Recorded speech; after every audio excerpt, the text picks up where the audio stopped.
I would like to present a compelling topic today that has captured my full attention. As we're standing on the brink of becoming a spacefaring civilization, there's this massive question that's just, well, it's haunting me. I can already sense where you're going with this, and it's absolutely crucial we address it. When we venture beyond Earth, who do we become?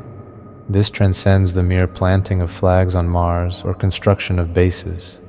It concerns the fundamental nature of our identity as a species. You know what's particularly concerning? We're carrying all our earthly baggage, our political divisions, in our national rivalries, right at the moment when we need unity more than ever. Here on Astral Space Exploration, we've talked about the technical challenges, but this is different. Yeah, and it's like we're at this crucial turning point. Do we export our conflicts into space, or do we seize this opportunity to redefine ourselves? This could be our greatest challenge yet. Not the technical feat of getting to Mars, but the philosophical leap of becoming truly unified as we reach for the stars. We're literally standing at a crossroads that will define our species' future. So here's something that's been playing on my mind lately. We need a new symbol, right? Something that represents all of humanity when we get to Mars. You're talking about the United Human Flag concept. And honestly, it's absolutely fundamental to our future in space. We can't have 50 different flags competing for prominence on Martian soil. Exactly. When you really think about it, those first steps on Mars won't belong to any one nation. They won't be American, Chinese, or from any single country.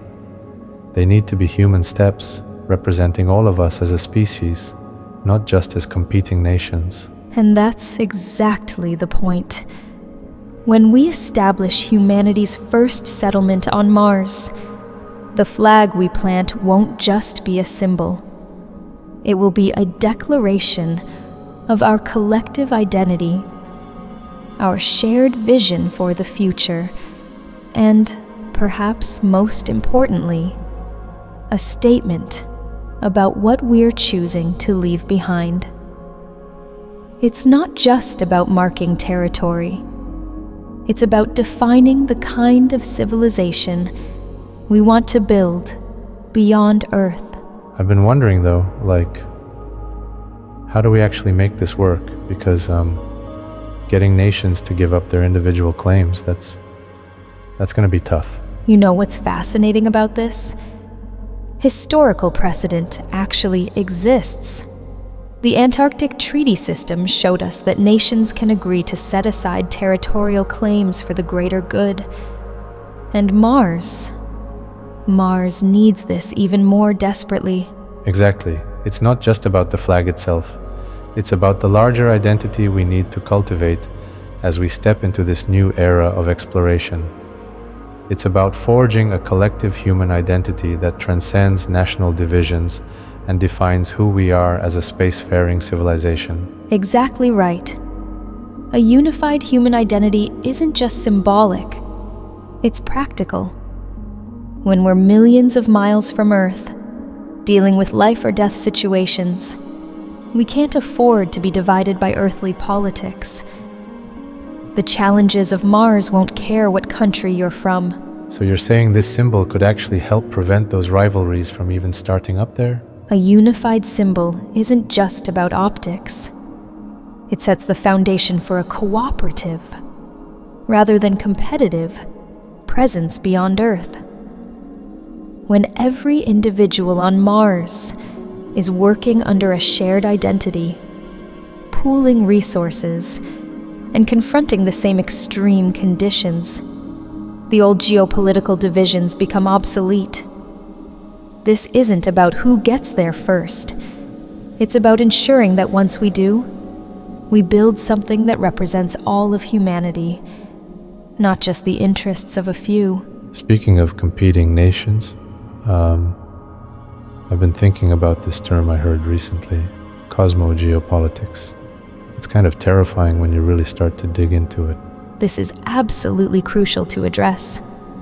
Look, Cosmogeopolitics is essentially the extension of Earth's political conflicts into space. And it's already happening. We're seeing nations rushing to claim lunar resources, positioning satellites strategically, and treating space like it's just another battlefield. Yeah, and when you think about Mars, it's like the stakes are even higher, right? Because we're talking about an entire planet. Precisely. And here's what's deeply concerning. Corporations are now joining this space race too. They're not just looking at Mars as humanity's next giant leap. They're seeing dollar signs, resource deposits, potential monopolies. I've noticed that, some companies are already talking about claiming entire regions of Mars. That can't be good, right? It's profoundly dangerous. When you combine corporate interests with national rivalries, you're creating a powder keg. Picture this: competing settlements, resource wars, artificial scarcity in an environment that's already incredibly hostile to human life. And I guess, once these conflicts start up there, they'd be really hard to resolve, wouldn't they? Being so far from Earth and everything. That's the terrifying part. Mars could become a proxy battlefield for Earth's conflicts, but with even deadlier stakes. One sabotaged life support system, one compromised habitat, and you're looking at devastating consequences. So what you're saying is, we need to sort this out before we even get there? Absolutely essential. You know, it's not just about preventing conflict. It's about ensuring survival. If we export our geopolitical divisions to Mars, we're not just risking the mission. We're risking the very future of human expansion into space. So, if we want to prevent these kinds of conflicts on Mars, what kind of, governance system would actually work? Because Earth's models seem kind of insufficient for something this big. Look, we need something revolutionary here. The traditional nation-state model just won't cut it for Mars. What we're looking at needs to be a completely new framework. Something that recognizes Mars as humanity's collective endeavor. That sounds great in theory, but how would that actually work in practice? Who would be making the decisions? Here's what I envision. A Mars Council. Not one controlled by the most powerful spacefaring nations or corporate interests, but a truly representative body that includes voices from across humanity.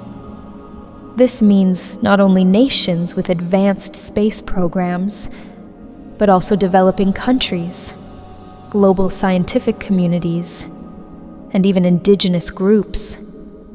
Those who have centuries of wisdom in maintaining sustainable relationships with their environments. The goal is to ensure that Mars isn't just an extension of Earth's existing power structures, but a fresh start built on inclusivity and long-term sustainability. Interesting. And would this council have actual power to enforce decisions? A governing body without real authority is meaningless. The Mars Council would need a legally binding framework, agreed upon internationally, before settlement begins. It could operate under a charter adapted from the Outer Space Treaty, ensuring governance, resource management, and conflict resolution. A hybrid model, blending scientific expertise, democratic representation, and ethical oversight, would keep policies focused on the collective good. The key is to establish this before Mars becomes a battleground, because once power is entrenched, change becomes far more difficult. And how would we handle resource distribution, that seems like it could be a major source of conflict. Listen, this is absolutely critical. Any resources extracted from Mars must benefit all of humanity. Not just the entities doing the extraction.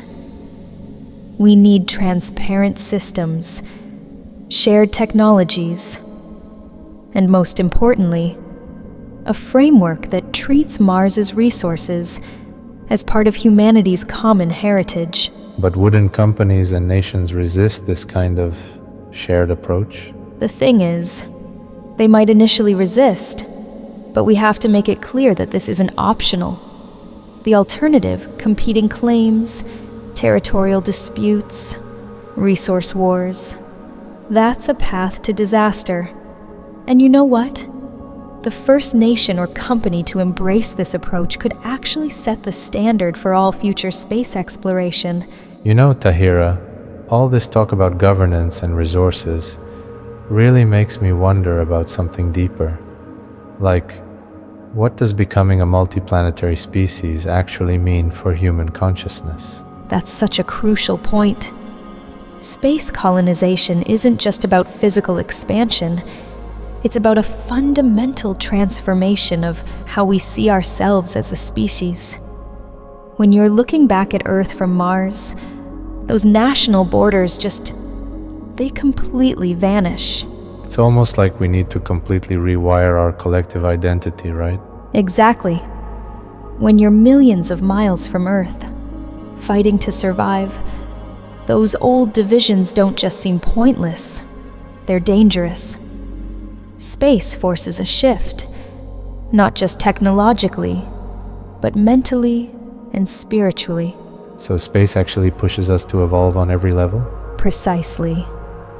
In a Mars habitat, survival depends on everyone, regardless of nationality or beliefs.